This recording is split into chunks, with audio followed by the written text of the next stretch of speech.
Ready? Okay, ready? Ready? Shit.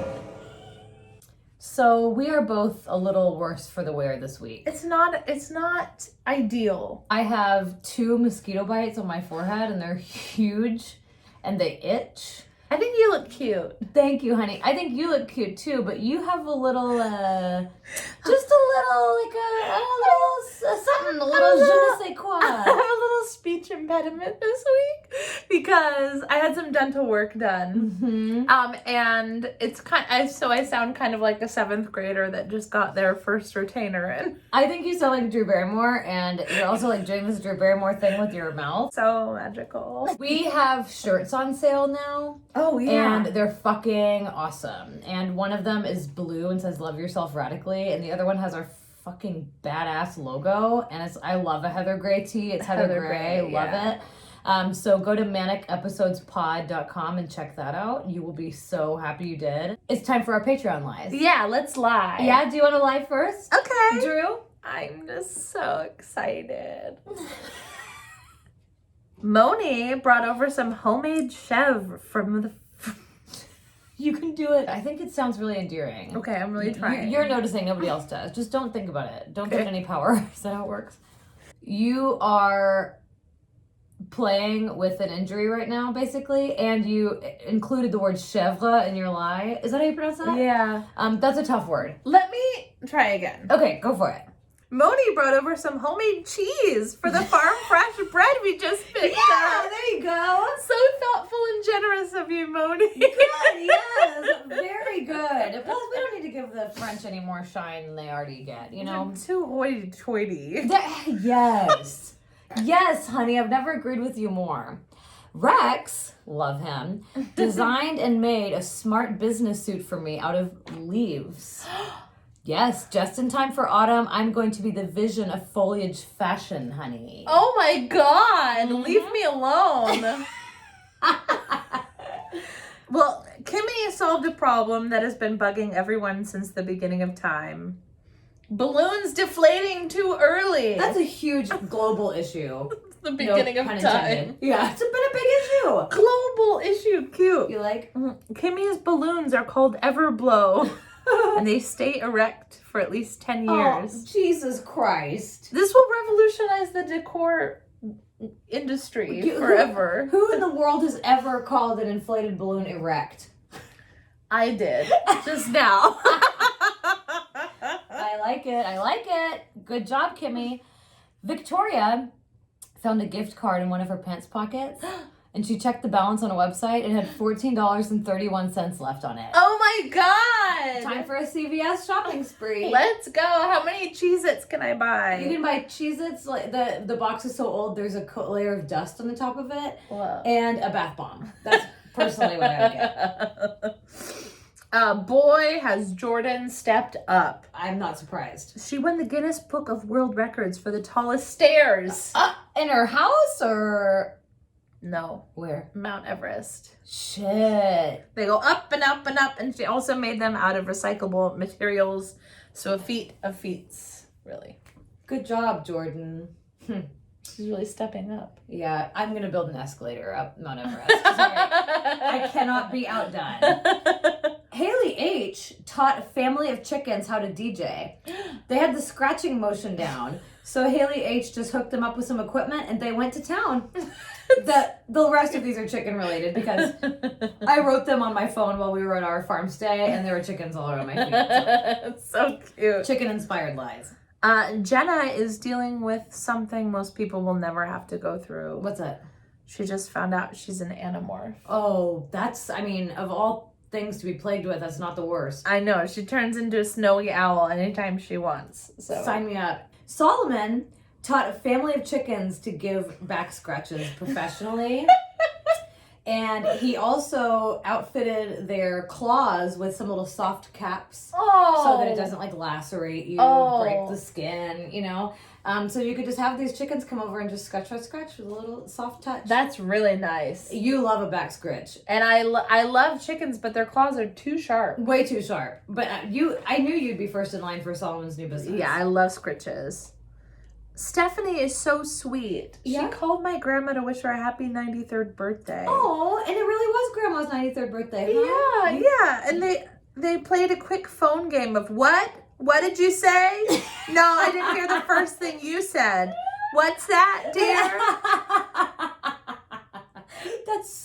That's a wonderful game to play with elderly relatives. Also, 93. You come from really good stock. Yeah. Mm-hmm. I'm so impressed. My great grandma lived till she was 103. My family, I think we have high cholesterol. Mm.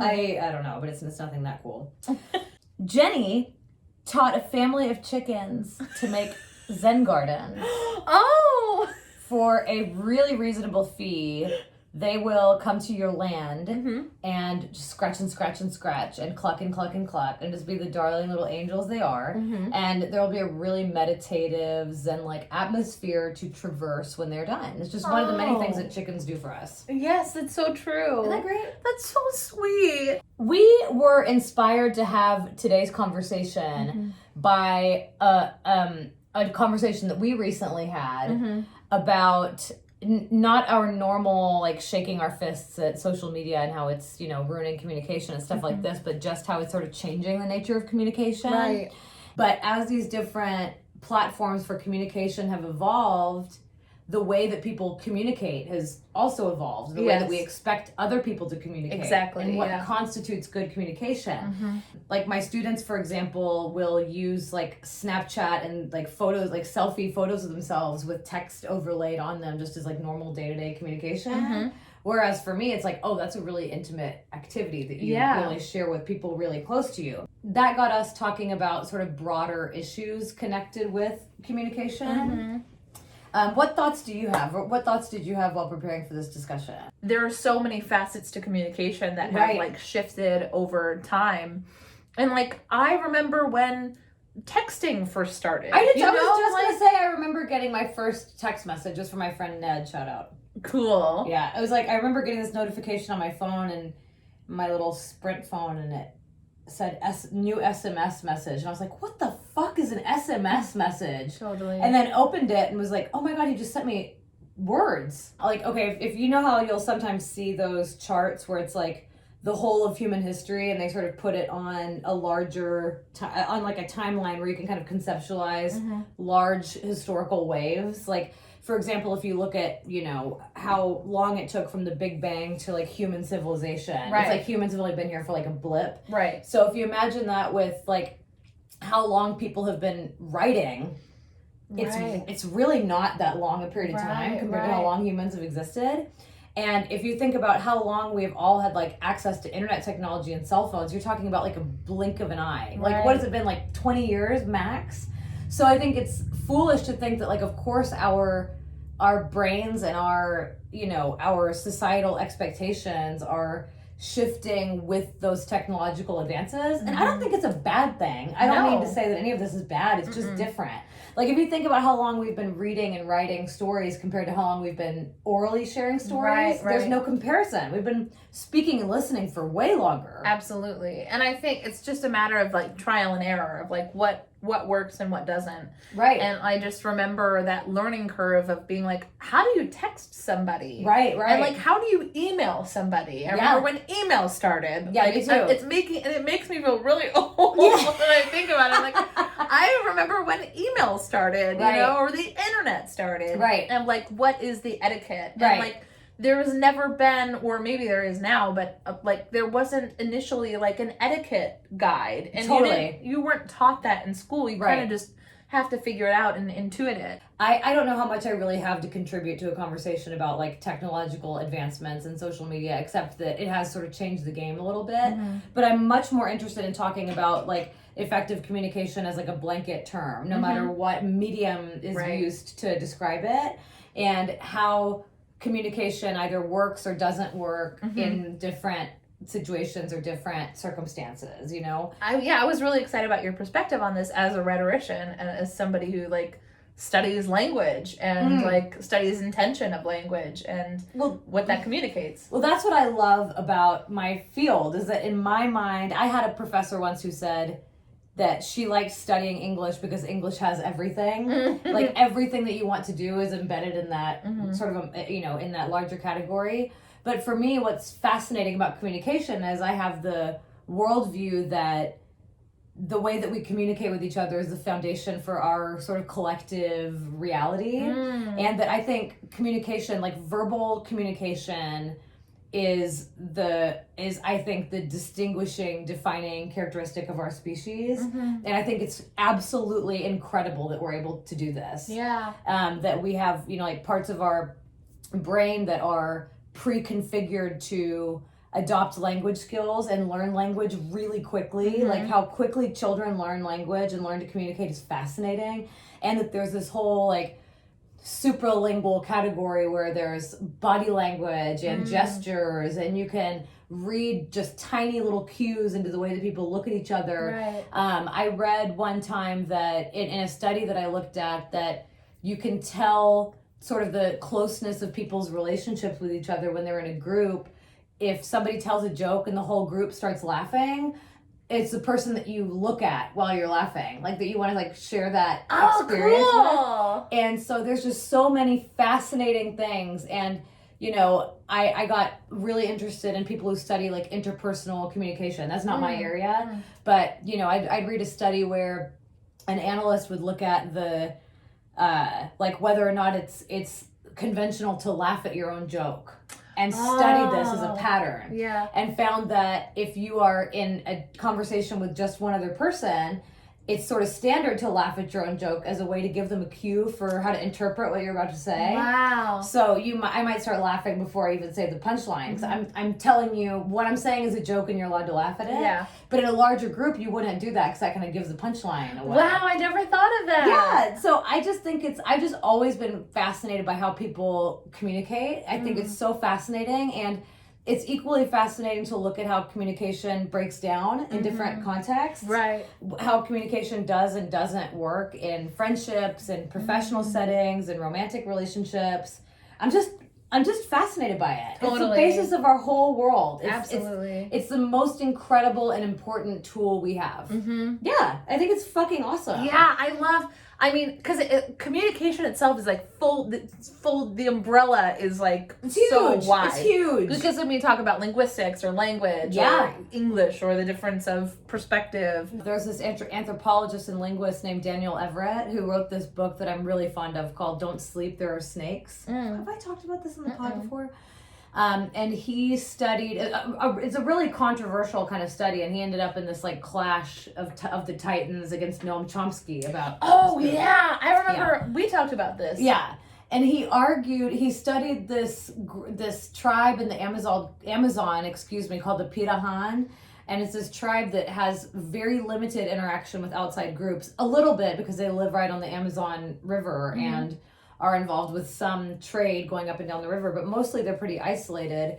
And what Everett found in years and years of living with this tribe and studying their language and their communication skills is that their language doesn't have a structure that allows for them to discuss the distant future.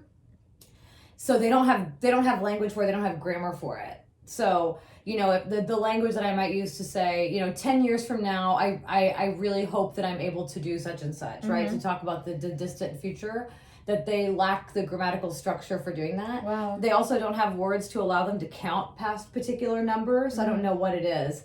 And he argues that the reason for this in his work as an anthropologist is to interpret the significance of this behavior.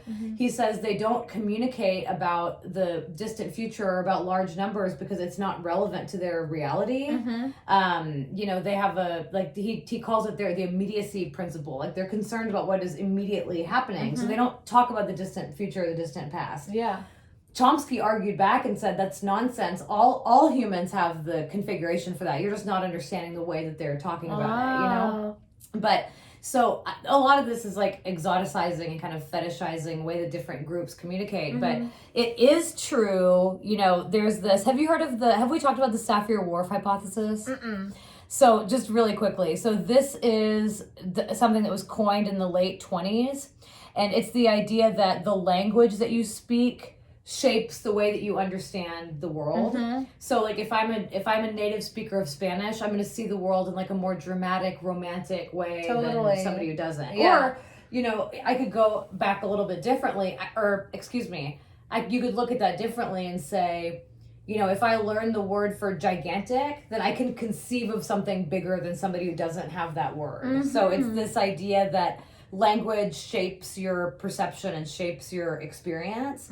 And most people, and it also implies this sort of unintelligibility. So like somebody who speaks French as their native language wouldn't really be able to see the same world that I did. Right. Because our language shapes our perception so much. And this has been sort of largely debunked, but I think I'm fascinated by those big concepts about the relationship between how we communicate and how we see the world. Right. You know, those are really fascinating concepts. Totally. So you don't think that holds true? The Sapir-Whorf? Yeah. I wouldn't know. What do you think? I agree with it. In some contexts, like the idea that that perspectives are shaped by like the limitations of the language, I think is really fair. Right. Because I think when you're a kid also, I think you can, like, this can be an example in like early education linguistics that like when you're a kid, you don't have a full concept of how big and vast the world is until you start getting the language for it. Right. And it's not, to me, it's not necessarily about whether a 3 or 4 year old mentally could understand. I think it's just a matter of grasping words. Right. And meaning, and that is a translation. Right. So I'm of that belief. Well, and that is actually the kind of the consensus now, is that that hypothesis holds true in some areas but not in others. Yes. So that cognition is affected by your language to some degree. Do you remember that Radiolab episode we listened to about colors? Yes. So that would be an example of like a linguistic category reflecting a perception of reality that I think is really convincing. Yeah. Like if you don't have a way to conceptualize if you don't have a way to conceptualize something, like language is just so powerful in like sorting and processing information. And if you don't have a word to describe something, it probably is because it's not prevalent or prominent or common in your life. Right. Like if I've never seen a particular shade of green, why do I need to take up space in my brain with it, you know? And the idea too is that there's such limited space, not such limited space in your brain, but your brain is really good at being efficient, and if it doesn't need something, it just tosses it out. Right. You know. Right. I do think that there's like a limitation of like if someone doesn't have a word for like you hurt me, you know, right. that's not like the emotional capacity of every human. I think is the same. Right. Right. You know. No, totally. I mean, and I think you're right. And I think generally, I guess, sociopaths. Right. So, what he could. So I'm thinking now of a broader way of thinking of this would be something like reading the work of George Lakoff, who wrote this really influential book called "Don't Think of an Elephant," and talked about how language kind of serves this dual purpose of shaping and reflecting the way that people think. So he would argue, for example, that whether you like a term like pro-life versus pro-choice, or if you call somebody's pro-life versus anti-choice, that not only reflects like an ideological difference or a difference of opinion or kind of places you in one group or another, but it also changes the way that you think of that phenomenon, right? Like if I say illegal alien, which I don't even want to say, if I say that versus like an undocumented person, that will tell you where I sit, but it also pulls up different ideas. It changes the way people understand and think about things. And inherently you like reframe something. Right. Yeah. So, I think I would just love to talk about like nerdy linguistic stuff forever, but I think where this plays out for most people is it's kind of like everything else. Like, I don't know, you don't leave a Yelp review when you've had a totally neutral experience. Mm-hmm. You don't notice communication until it's going really well or it's going really poorly. Yeah. Right? Yeah. So what would you rather start with? Hallmarks of good communication or hallmarks of bad communication? Or do you think that it's necessary to sort stuff into categories like this? Well, and I'm glad you brought it up, because one thing I wanted to talk about was this idea of bad communication and like what constitutes a bad communicator. Right.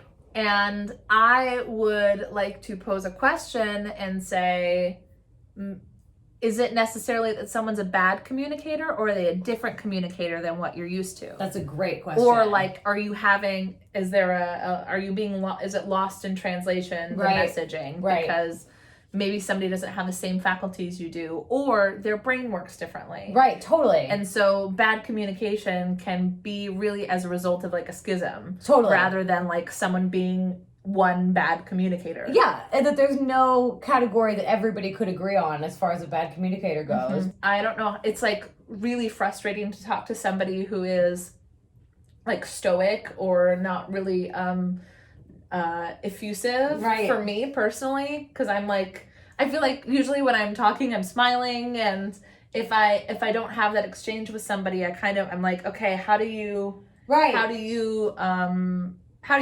It's like you can't quite, I think you're right, or you're onto something when you say that it's maybe just a difference instead of like good or bad. Mm-hmm.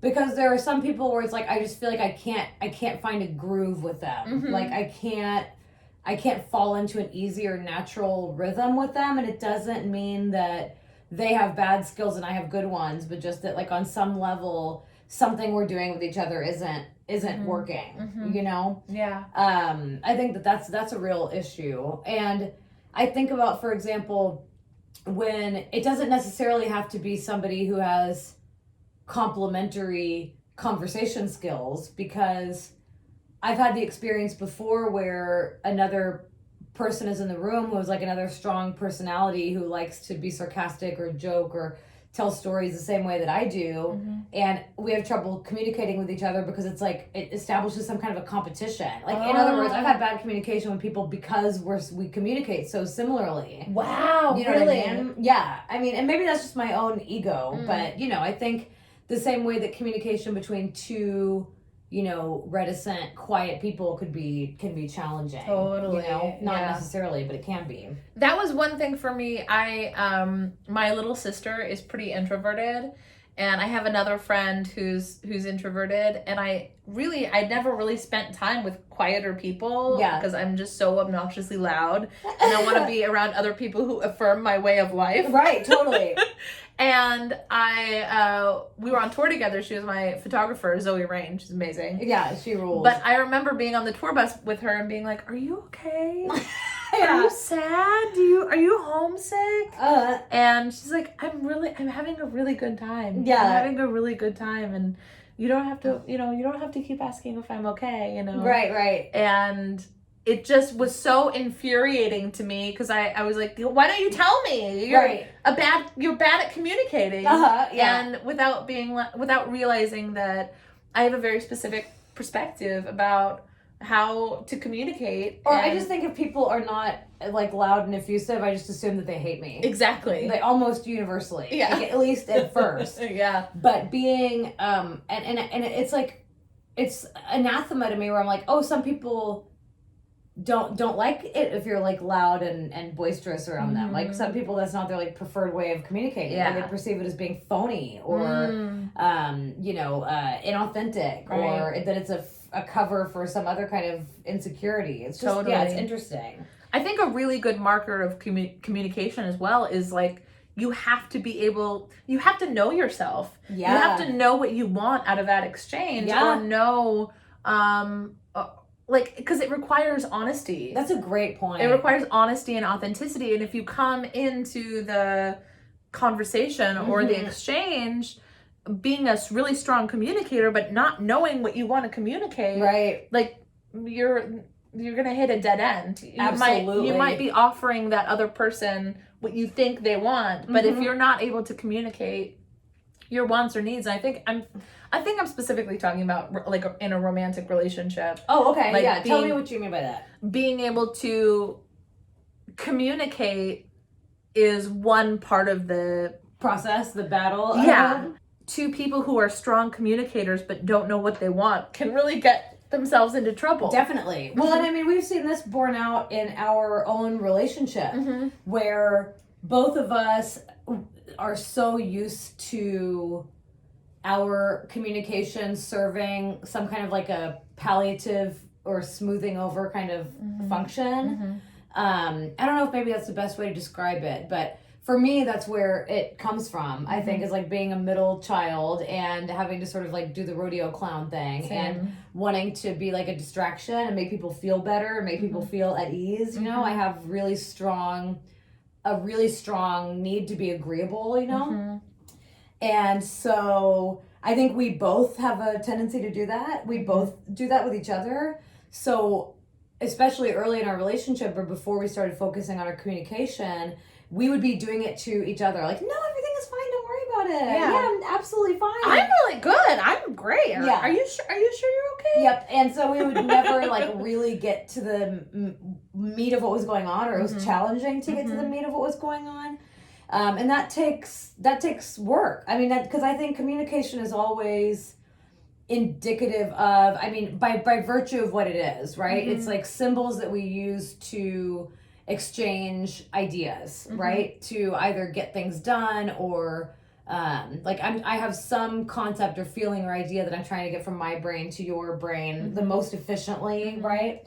And if you think of by virtue of what it is, it's always, I don't know if this is exactly where I was going, but it's you're like attempting to mediate reality in some way. Like you're trying to like capture some element of reality in some way that's fair and that the other person understands. So it's never just the communication itself. It is the content of what you want to communicate. Like there's reluctance around that, or there's fear about that, or there's a difficulty in communicating those ideas clearly or forcefully because there's some emotional attachment to it or some potential consequence. It's always bigger than just the actual communication. Absolutely. Right?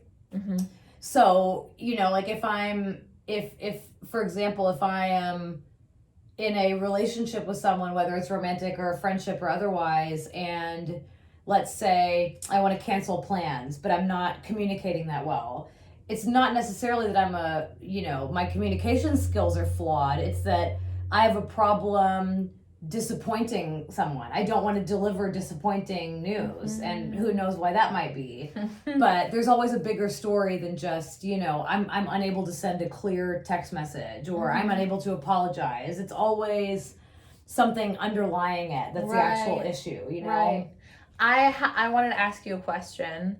Do you think direct communication is always best? I think it's impossible. We're not equipped for that socially. We like to soften things, and we use what sociolinguists call indirectness strategies a lot, or like politeness strategies, because that's just what we do, right? We do that because we want to be respectful of each other. Like we are so adept at indirectness strategies. I don't even like to directly ask a server for more butter or something, I'll blame it on myself somehow. I'll be like, I'm so sorry I didn't ask you initially for extra butter. It's totally my fault, but would you mind? And even that, just, would you mind? Or would it be possible for me to? All of that is like softening the request. Right. And we learn this to different extents. Like I'm sure that you have, friends, men, women, and otherwise who are more direct than others. And it can be really jarring if you're used to a lot of indirectness and then somebody's really direct. You're like, whoa, what are you doing? And it's often perceived as being a little rude. Yeah, do you hate me? Yeah, right. And like I'm thinking about in the South, for example, we use tons of indirectness strategies, I mean, like, bless your heart. Right, all of that. Whereas like in New England, it is, and I think the Midwest too, people use a lot of indirectness strategies, but in New England, people are a little bit more direct, a little bit. And I noticed it when I moved up here. I was like, damn, people just straight up tell you. Yeah. But and there's different value associated with that. For people up here, they're like, well, yeah, because we're not going to fake nice bullshit you to your face. We don't do that. So we, think you can assign different qualities to it. But no, to answer your question, I don't think it's better. I don't think it's possible. We don't do that. Like we want to protect each other and soften things and be polite with each other. Do I think it would be better, like in an ideal world? I mean, I guess, but I also think it's really important that we are kind and conscientious to each other, Yeah. What do you think? I love the question. I think it's a matter of situation. I think it's case by case. What's a case where it's better to be direct than indirect? I want to hear, like, straight, direct communication from leadership. Oh, right, from people in positions of power to relay information. Is there some current event that's making you think about this? It's like there's some sort of pandemic, and like I haven't really gotten clear leadership. Was it what was it? 15 days to slow this bread. Yeah, 15 days. It's it's almost September. Well, yeah, but let me ask you this. Let me play. I don't even want to say devil's advocate anymore. Just because I think that people say, let me play devil's advocate before saying something that they actually believe, and it's just like a way for them to worm it in. But honestly, what would you say to the argument that, like, you have to couch things for people, otherwise it'll induce panic? Do you think that's true, or do you think that's, like, not giving people enough credit? I think it depends again, but I think for the most part, especially if you're in a position of leadership and you have to deliver like difficult news, right? That you should always err on the side of being more direct than indirect or couching something, right? Well, because I'm thinking about like when I've had to give somebody bad news, I'm really bad at it because I always want to leave like a little glimmer of hope, even if it's not real, right? And it's really difficult because it's about sort of standing your ground. Yeah. And it's about not caving when you get like a negative response. Right. And I think that takes being really confident in what you're saying. Right. I think we were talking about like this in terms of breakups. Oh yeah. Like right. breaking up with somebody and being like, that's how I feel right now, but who knows down the road. Right. Like leaving this like, I don't like want to destroy you, so maybe this is better, right? Right, and you think when we do stuff like that, I think we tell ourselves that we are doing something because it's kind, but it's actually incredibly selfish. Yep. It's all about, like, I don't want to deal with having to look at what I'm doing to you. Yeah. And it's also, like, setting up a problem for future you, which I'm trying really hard not to do. So the way I think of it is, like, not communicating clearly is just creating a whole slew of problems for future Wyatt. If I'm not, for example, I may or may not have told my employer that I just love teaching 8:15 classes.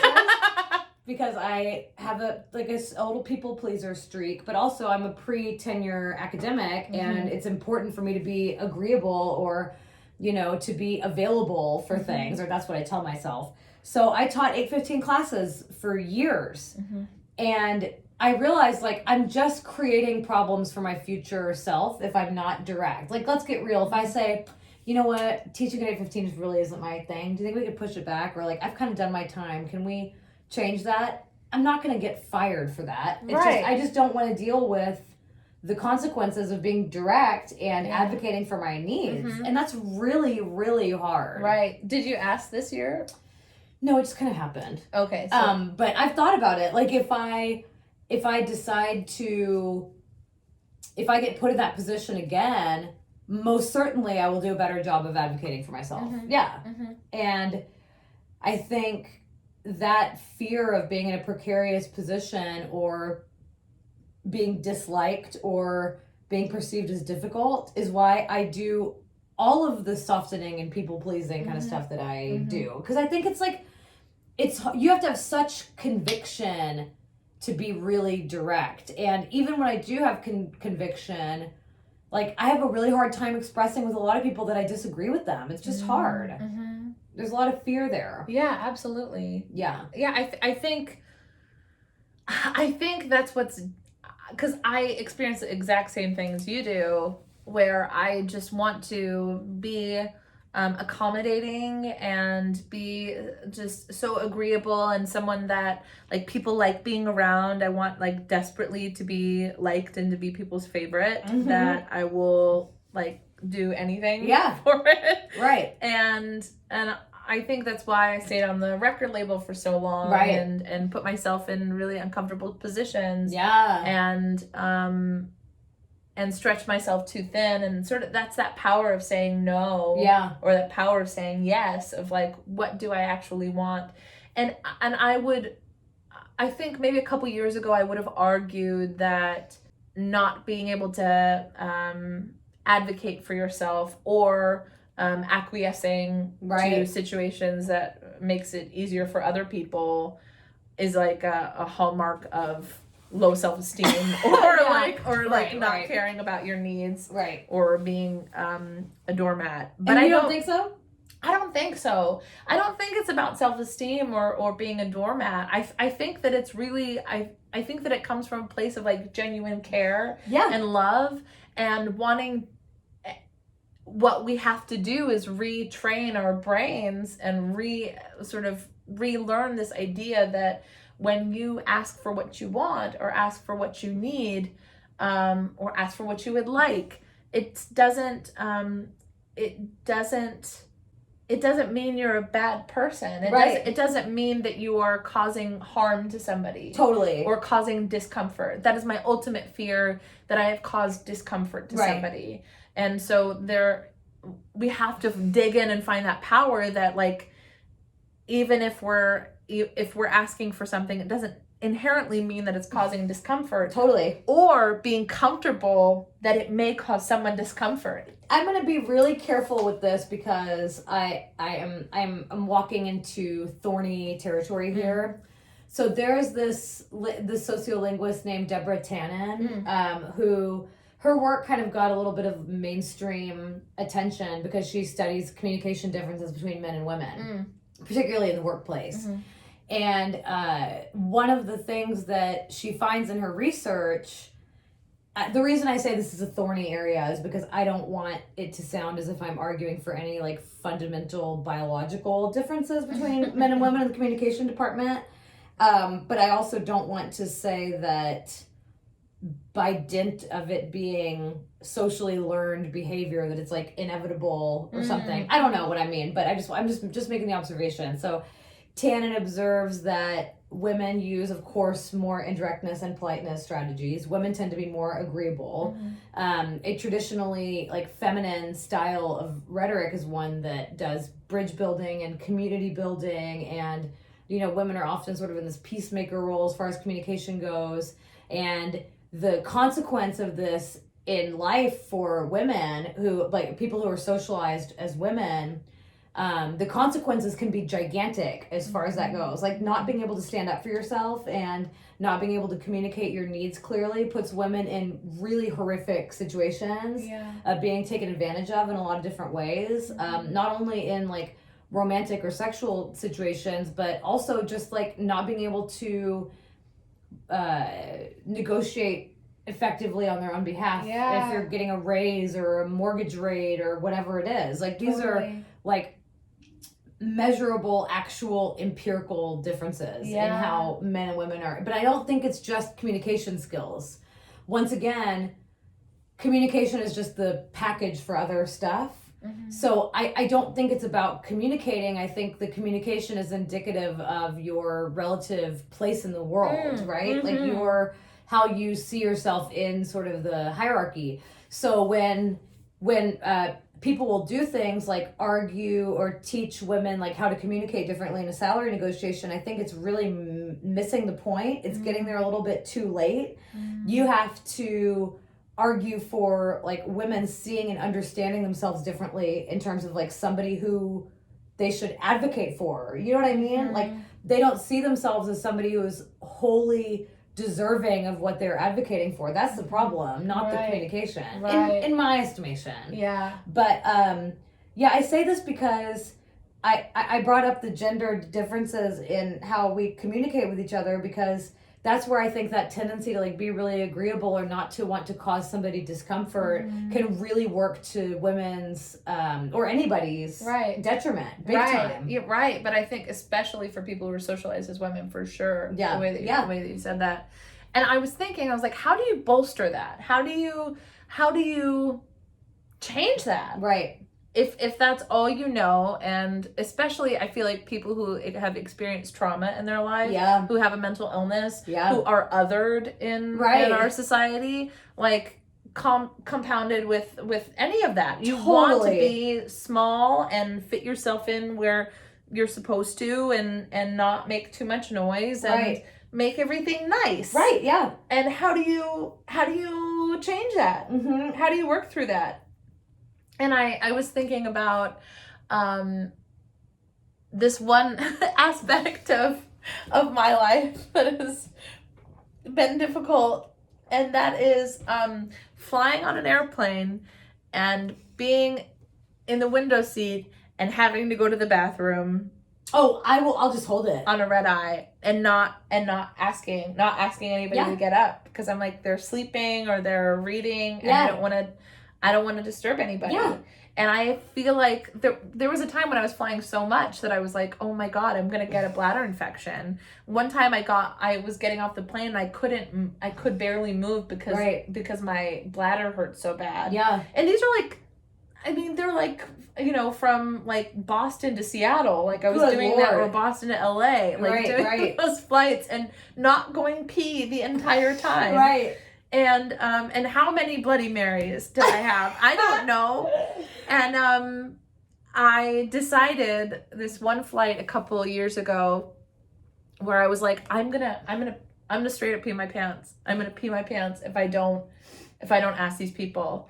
And I made this like mental promise to myself, and I said, I'm gonna ask them to get up because I have to, or else I'm gonna pee my pants. But if it's terrible, and if all of my fears are confirmed, that they hate me and they like give me like a nasty look or grumble, I'm never doing that again. I'm never going to ask. Very high stakes. Yes. Yeah. And I asked them, and they were really nice, and they got up, and I got to go to the bathroom, and I was like, okay, that's a win. I can ask people to go pee. I feel like I've already told this story in the pod, so excuse me for, I guess in 37 weeks of doing this, I'm going to repeat myself, but I gave myself actual bladder infections as a child really often because I didn't want to ask to go to the bathroom. I think I told you that I took piano lessons with this woman, and I just broke down in tears sitting at the piano, and she's like, what is it? I was like, I really have to go to the bathroom. She's like, why didn't you just ask me? I just had some neurosis about being embarrassed to ask, you know? And if you, just play that out on like a macro scale, it's like, you know, when I face any kind of difficulty or uncomfortableness, like I just want it to go away. Like I don't want to prolong it. I don't want to make it worse. I want to smooth things over. So I just want this issue to go away. So like, yes. And if it means that my needs and wants get totally pummeled in the process, who gives a shit? Like, because for me, my pleasure, I don't know if it's really my pleasure or if it just relieves discomfort for me, is I want everybody to get along. Mm-hmm. So my greatest comfort comes from facilitating other people getting along. Yeah. But I think it's just because I'm conflict averse. I was in like this advanced reading group when I was 7, and we went into the older kids' classroom. Like I was a second grader, and I went into the 3rd grade classroom to read in a small circle.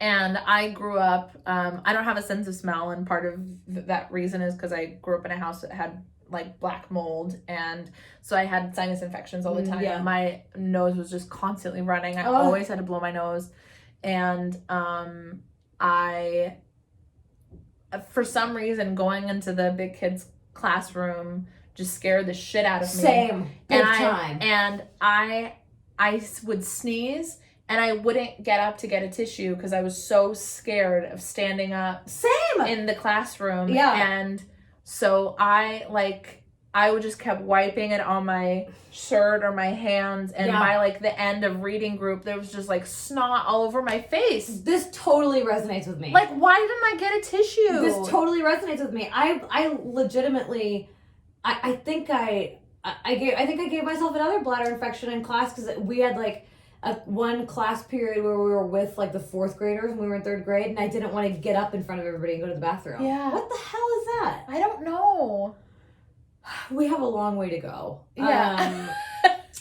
But we're getting better at it, and we're practicing. We're practicing every day. Yes, absolutely. And I think that part of good communication is we're really good at listening to each other. Yeah, totally. You know? Yeah. And I think what is the other part of that is being able to communicate difficult things. You know? Absolutely. And really being comfortable saying, this is really what my need is. And it just takes practice, just like the asking to get up on the airplane. Totally. I think that's it. That's what it is. Because it's a positive feedback loop. Yeah. It's like, because if you, once again, I think this is how anxieties develop. Like if you ask to get up and go to the bathroom and your worst nightmare happened, it would reinforce that loop where you'd be like, oh, there's a reason I'm scared of it. Because people don't like it when you do that, you know?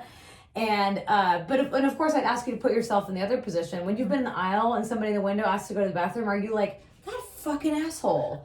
Like when they get up, are you like, I can't believe they did that? But you always think that that's the exception. It's because you're agreeable, you know, like that other people must find that obnoxious. Yeah. But yeah, and it's a positive feedback loop if you're like, oh, well, I guess it's the opposite. But you know what I mean? Where if you do something and that fear isn't confirmed and you just have to do it over and over again, then eventually the fear goes away. Yeah, absolutely. I know that if my needs are displaced, if I don't communicate with those needs, they're gonna come back anyway because they're needs. Definitely. Because it's like I know I'm gonna have a hard day or I'm gonna start having a headache and then it's gonna snowball. Right. So why not just in that moment brace for the discomfort and ask for what I need. Yeah, I think you're right. I think it just takes practicing. It just takes once you do it, you learn that you can take it, you can handle it. And then when you're not afraid of it anymore, you're steeled and prepared for like a bad experience. You can be like, well, that's an outlier. Yeah. You know, and you can deal with it more readily. And I think that is usually the issue with communication. I don't know that it's necessarily about like, people not being able to empathize or people being judgmental in conversation. I think it's really about knowing yourself and being able to effectively communicate 100%. whatever that thing is in your heart, your truth, whatever you need to say. And believing that you are worth advocating for. Exactly. Right. But I will say that I also think there are people who are, maybe have a different style of communication, like yelling or stuff that like doesn't vibe with me. Right. But maybe a yeller can find another yeller and maybe they'll be very happy together yelling. 2 old yellers. I don't think that yelling is ever I don't think it's ever an effective form of communication. No. Unless you're like trying to stop somebody from hurting themselves, like you're warning. It kind of reminds me of my dad used to always say, don't ever honk your horn in the car to punish somebody. That's not what it's for. It's for warning someone that something is about to happen. And I think yelling is kind of like that. Like if you use it to punish, you're using it wrong. But what if... I think yelling should only be like, you're running the blender and you're about to burn your hand on something. Like if I need you to hear me. Otherwise...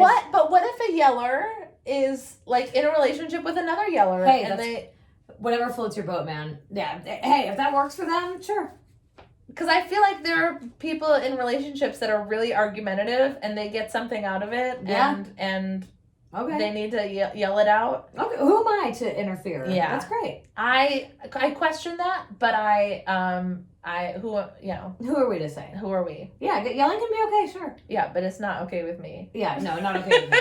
Yeah, maybe I should have just said that. Instead of like generalizing, I'll say the moment at which it starts to hurt someone else, it ceases to be an effective form of communication. Correct. That's in my view. Yeah, I agree. Okay. That's pretty great. I think it's pretty great. Okay, go out and communicate. Communicate with each other. Say what you mean and mean what you say. And send a text or a Snapchat. This is a great segment. So we're doing a top 5 list. Yes. And I really think that this is like my favorite idea you've ever had for one of these. So we're doing top 5 controversial opinions. I'm excited. Okay, do you want to start? No, I'm starting with my least controversial, I think. What's your least controversial opinion? Actually, and I have to preface this by saying, like, I think all of these are just me being a huge asshole. Like, these are are all just mean things. As I was writing, I was like, I'm a curmudgeon-y old lady writing these. I mean, these are mean things to say, but they're also things that I feel like are things that people most disagree with me on. Okay. So I apologize in advance. Number 5 is James Corden isn't funny. You really don't like James Corden. I say this all the time. I hate to say it. I don't know what it is. I can't explain it. It's just, in my opinion, is incredibly irritating. I think he's really funny, and I want to give him a hug. It's not funny. Okay, go ahead. Okay, and these aren't in any particular order, but the first one I wrote is most tea sucks and tastes like dirty water. I agree with you on that. Tea's dumb. Yeah. Mostly. I like making my own, mixes. And I like herbal tea for a function. But I don't drink tea just because it tastes good. It tastes like shit. I totally agree. And I think that, like, every liquid that's not Diet Coke is just, like, Diet Coke with all the fun stuff just missing. So, my number 4 controversial opinion is is a twofer. Friends isn't funny, the show, and Seinfeld is even more unfunny than Friends.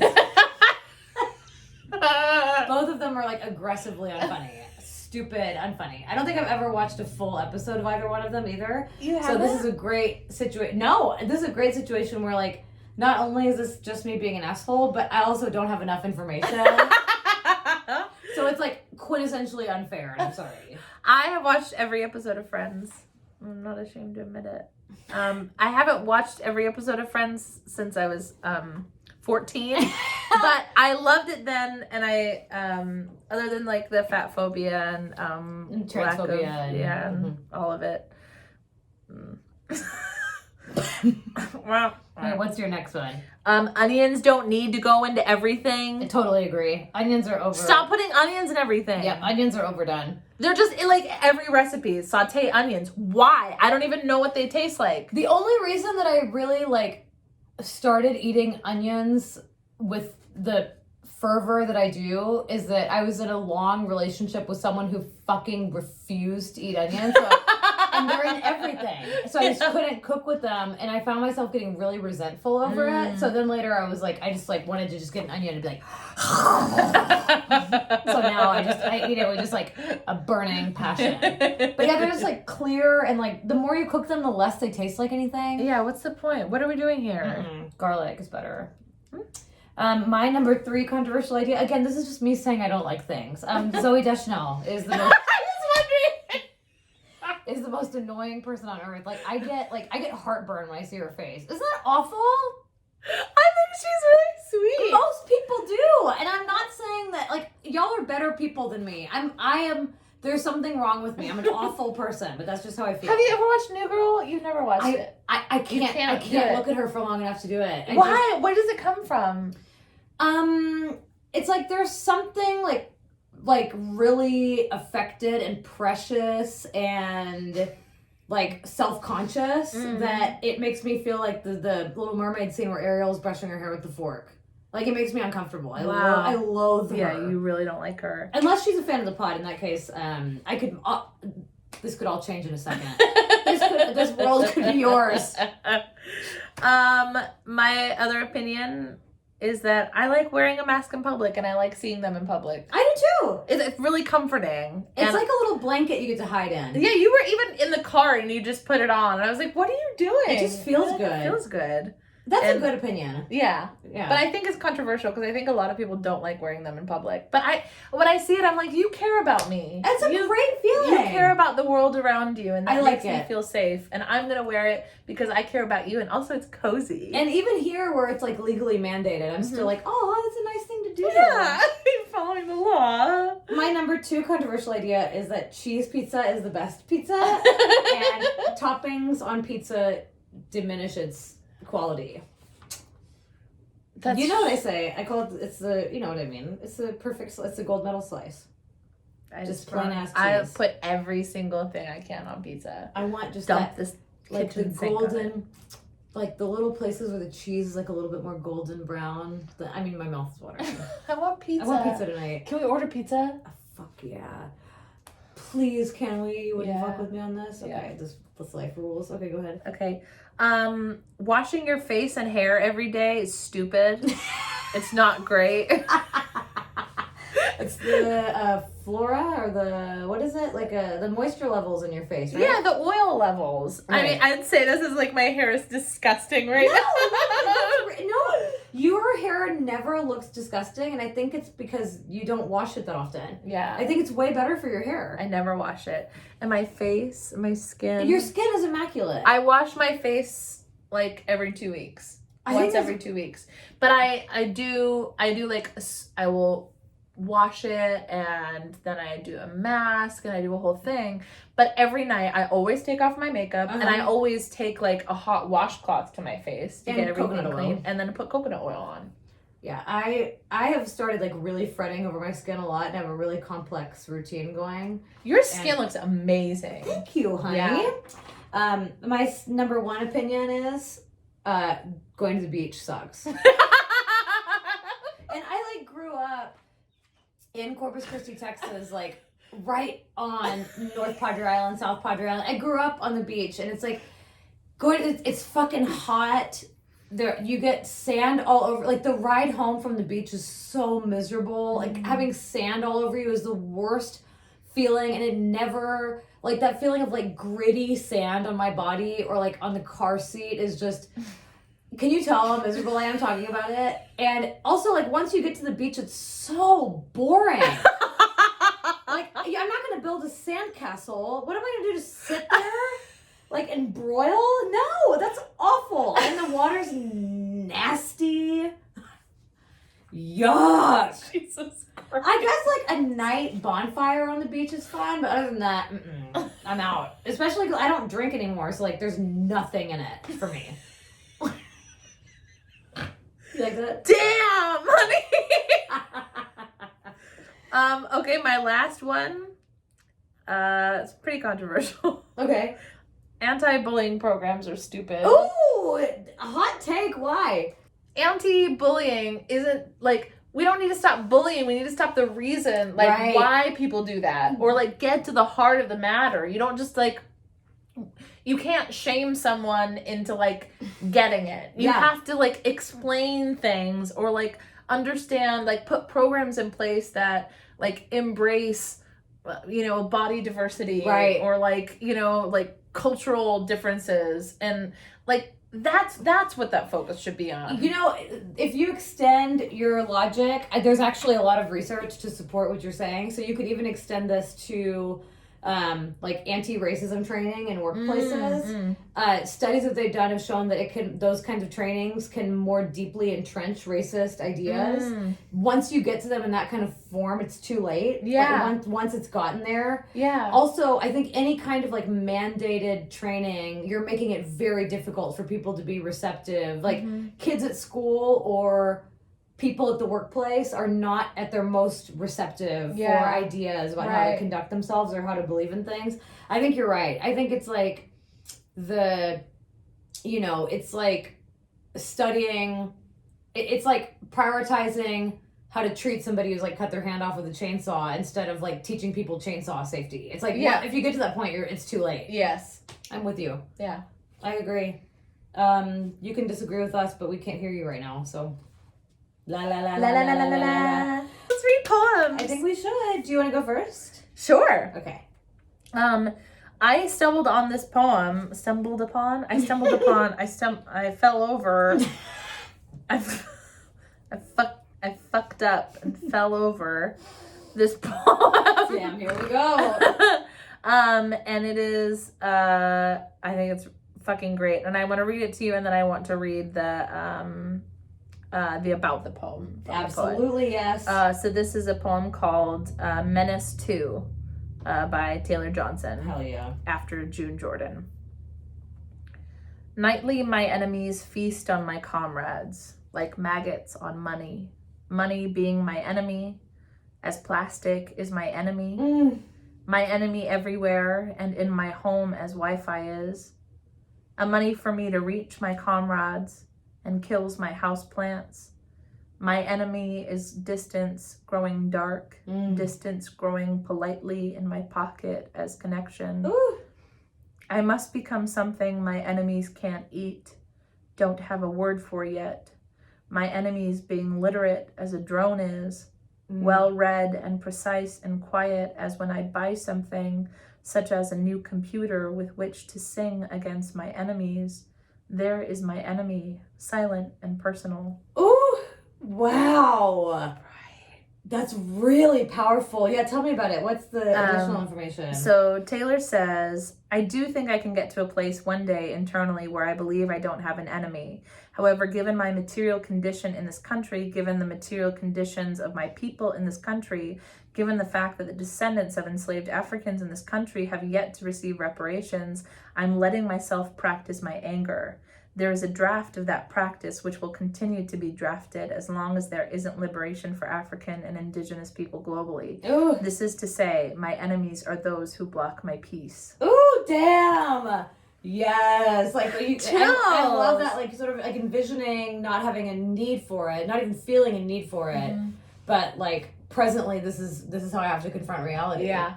Damn, that's powerful. Thank you for sharing that. That was rad. Thank you, Taylor. This is one of my favorite poems I've ever read on the pod. It's by Marianne Boruch. Do you know that poet? No. I'm so into her lately. I wonder if this might be like a little bit too cynical for your liking, because I think there's this place where our tastes diverge that's really interesting, but I can't say enough good things about this. So this is called The First Layer of City. Okay. Concerning the lost and so much of it, the professor of antiquities is on TV again. Think about that. I love the word oxymoron like I love the word hope, loving him back such a long way. Oh. The ancients then via digital pulse, but never to know except with shovel, brush, magnifying glass. He dreams out the rest. The rest is resting in dust. The rest, too, will come out of deep down petrified wood or gold or bronze, fierce, the spear end of it.